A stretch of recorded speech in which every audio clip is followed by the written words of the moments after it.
Ini ndinoitwa Prophet Isaiah. Chechi ino dzakwesa Prophet Chichimasi. So chechi iri kubhira Jehovha. Chinhu chinonzi munana. Chinhu chinoitika pakati pevanhu, chinhu chinoshamisa. Ndio munana. Kana chitaura ngemunana. Chinoitika pane vanhu, asi chinhu ichocho chinoshamisa kana chichinge chaitika. Kusangana kwedu inoisa Prophet Isaiah. Mwari vanondituma nesimba ravo sekutumwa kwaimboitwa vamwe ana Moses vachituma kuti vaende kumutora vana kuIsraeri. Saka Moses kufamba kwaakaita akakwanisa kufamba mukuburikidza nokuti anga asina chinhu changa anacho asi anga ane simba remweya musoro. Akakwanisa Moses kufamba akatakura vanhu vasina zvokudya, vasina zvokufuka zvinodziya, asi vanhu ivavo vaikwanisa zvekare kunzwa kudzirwa kuguta, nokuti Moses aiti vanhu vakakumbira chekudya aikwanisa iye kunge avhaika basa raMwari kana kurova mvura kubva. Masaramusi akasiyana nomunana, nokuti munana wakazvimirira. Zvinokwanisika kuti imimi pachezvenyu munenge musinganzwani, asi ndinogona kuti imimi munzwe muchiro mukuti ndatumwa naMwari pamwe. Kungokubatai chete sezvandinenge ndaudzwa naMwari, ndinenge mautanga kuti ndichienda nedambudziko ramunenge munaro kuti idambudziko rakadii. Kana taakurishanda isusu vanogona kuchingaita kuita chimwe chinhu chekuti even kana kuti munhu chache akaminyuka gumba kuchikoka gumba unogona kuwanika zvakare chidzoredzwa pakati payo. Minana inobva kuna Mwari. Minana inobva kuna Ishe Jesu Kristu. Ndio vanotuma minana kuropa revanhu vakuru futi nevanobatsira inobva kuna Ishe Jesu Kristu. Kuchiwano nekuchinamata zvakasiyana. Saka chiwano hachidi kubatanidzana nekunamata, nekuti kunamata kwakasiyana nechiwano. N'anga dzinogona kushandisa mushonga yadzinoshandisa zvakaita sekunge zvikwambo zvavo kuti zvigone kuvhiringa umwe munhu kuti paitike kunge paitika chakanaka.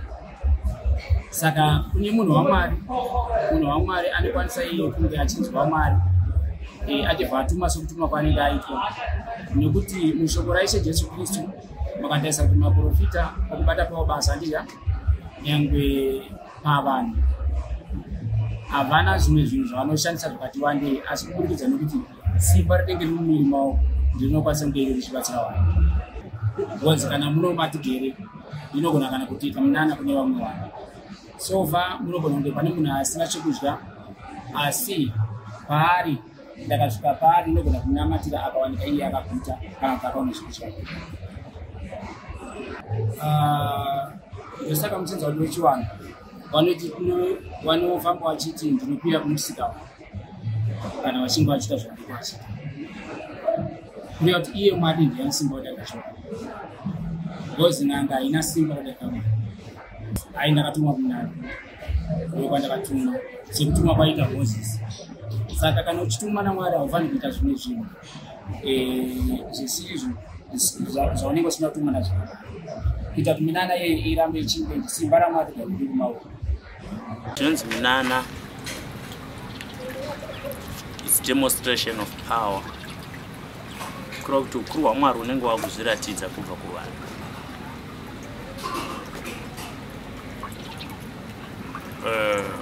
Vanhu tane dambudziko rekuti pakaitwa munana nemunhu waMwari tobva tataromba mushonga washanda, but chokwadi chaicho pamberi paMwari chekuti minana haina kutanga nesu vanhu vako nhasi, yakagara iriko. Asi chinhu chandakanyanya kutarisa nekuongorora ndechekuti muprofiti kazhinji haagamuchiri kunyika yekwake. Remember, mukatarisa Elisha ane nguva yakarapa mvura inovava, anditi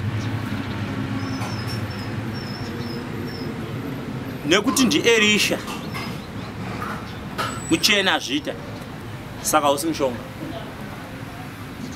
but munokanganwa kuziva kuti varungu ndo vane mishonga neuroi hwakapfuura yekuno kuAfrica.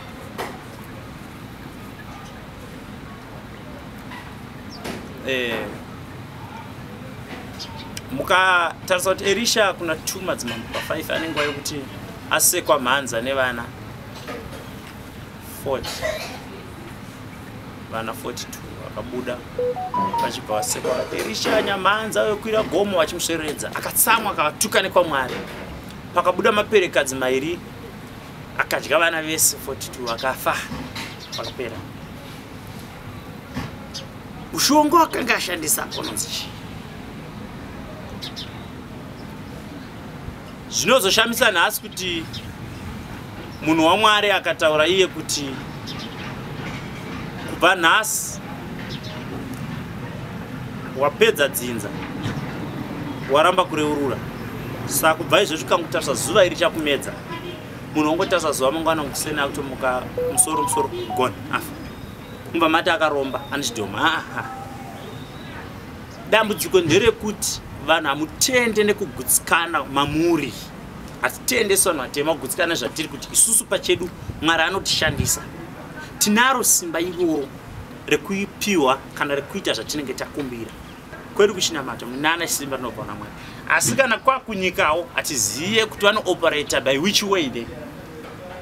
Izvozvo hatigone kutonga nekuti tinenge tisiko. Ndatizviziye kuti vanoperforma how mamiracles avo.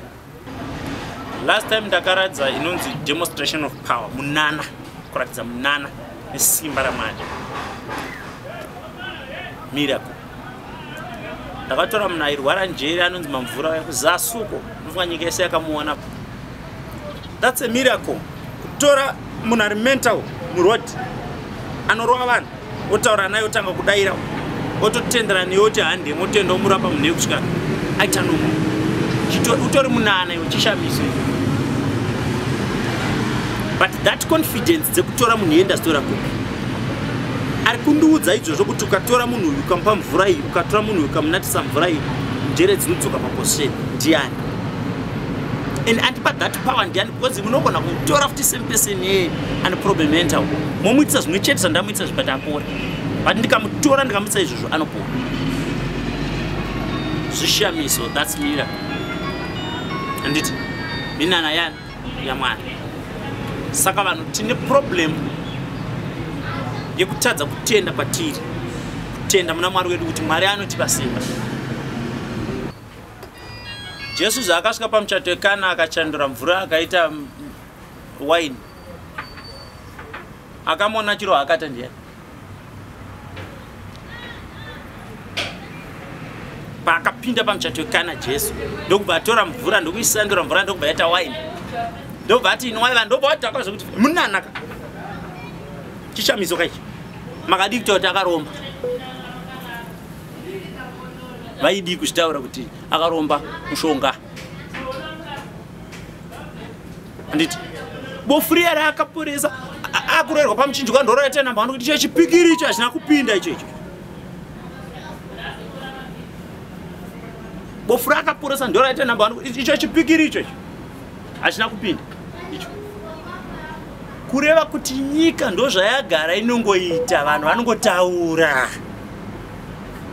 Minana yakagara iriko kuvanhu vaMwari vakatenda vakapiwa simba racho, vasina kuwanza speed kuti tatumwa.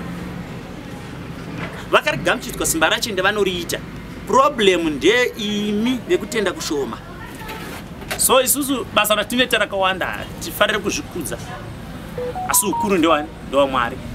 Mwari anosema futi vanhu vanozvikudza, asi tinoti vanhu nawo yamuri kutaura yeminana kana yamubvunza minana yakagara iriko. Tendai kwamuri mutende kuna Mwari kuti basa raMwari nesimba raMwari ririko. Munoona Mwari anokuita zvakanaka. Minana yagara iriko. Minana iriko chaizvo. Minana yaitwa naJesu, minana yaitwa naMwari chaiyo. Still ichiripo pasi panapa. Minana chinonzi minana chinhu chinobudisa result pamunhu. Kana tichitaura panyaya yehealing, semaprofesa zvakati zvatoita so munhu akaya achirwara akapona kune disease raanga achirwara now, that is a miracle. Understand it? Saka minana are there kuti minana iri kurarama matiri misi nenguva. Saka minana iripo. Pane minana ekuti fake miracles and true miracles. Saka pane zvinhu zvakasiyana ipapa. Minana yekunyepa yekuti inoshandiswa navamwana to deceive people, kuda kubira vanhu utachitsotsi, something like that. Zviriko futi vachifeka the miracles tachitsotsi. Because the true miracles ekuti kana munhu achida healing anoona healing yacho, those are the miracles. Understand? Kana munhu ave nedambudziko rake rakapera rakagadzirwa, those are the God's miracles. Because Mwari vaperforma minana yavo kuti munhu apone kuchirwere chaari kurwara nacho, apone kueni chine challenge yaanayo, zvinosanganisira zvinhu zvemadzinza, kusanganisira zvinhu zvokuti vanhu vane barrenness, vanhu vane zvakawanda, zvirwere zvakasiyana siyana, vane matambudziko avangava nawo, panoda minana ipapo. Saka kana chinhu ichocho chagadzirwa, that is a miracle again. Saka the miracles are still there. Mwari mupenyu saizvozvo ari kuita minana yake. But chinoitika chakawanda state, people vakufeka, vanhu vakutsvaga kurarama neminana iyi. Minana yekunyepa ndeyekuti munhu anova nedambudziko ekuti uda kugadzirwa dambudziko iri, and then dambudziko iri hariperi, but paakutanga kuita the fake miracles dzekuti toda kuzodai kuprolonga munhu, but dambudziko remunhu hariperi. Paakushandiswa minana yemunhu, wamwe wacho vanotoshandisa kuchichidzira vanhu kuti vatorere vanhu mari, something like that, kupinza munhu ifear. Asi munhu anenge ava negenuine problem, ozopedzesera munhu yatolose a lot of things, zvinhu zvakawanda chaizvo chaizvo, nekuda kutsvaga kuti ndida kubatsirwa. And then popo vatanga kuitwa fake miracles, fake minana, kuchichidzira vanhu, something like that. Tiri kusangana nazvo izvo zviripo zvakare, kuti dambudziko raenda nemunhu, dambudziko hariperi, rotozoita worse, munhu uyo tozolose a lot of monies, something like that. Saka zviriko futi izvozvozvo, fake miracles and true miracles. True miracle rinoonekwa with the true result. Kana munhu arapwa, panofanira kuonekwa shanduko. Ndozvo kuti Jesu vaita minana.